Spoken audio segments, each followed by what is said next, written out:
अरे काय चाललंय, काहीतरी पोस्ट टाकली तुम्ही पण आपले लगेच तुम्हाला वाटतं सनसनाटी काहीतरी, काही सनसनाटी नाही, बोगस कार्यक्रम चाललाय त्याला आता तुम्हीच थांबवा, तुम्ही विचारा की बाबा कागद दाखव आणि मग बातमी करा. आता हे किती वेळा तुम्हाला सांगू बाबांनो. त्यामुळे आता हे शेवटचं स्पष्टीकरण आहे. मला काय ह्या माणसाबद्दल कुठेही बोलायचं नाही, मला काही उत्तर द्यायचं नाही. आता त्याचे अनेक विषय बाहेर येत आहेत. बघा 2011ला त्याच्यावरती फौजदारी गुन्हा दाखल आहे, जमीन बळकावली कोथरूडमध्ये, त्याला अटकपूर्व जामीन, त्यांनी जामीन न घेता पळाला होता.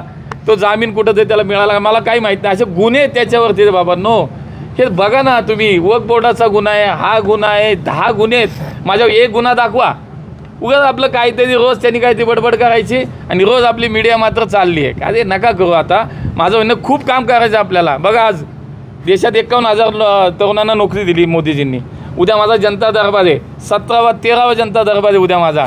आज प्रत्येक जनता दरबारात 5-5, 10,000 लोकांची कामं मी करतो. हेच लावा नाही रे बाबांना चांगलं. हे काहीतरी उगाच आपलं त्याला नाही काम नाही धंदा, सगळीकडनं लोकांनी टाकून दिलेलं आहे. उगाच आपलं ते रोज काहीतरी बोलताना आपण रोज चालवतोय.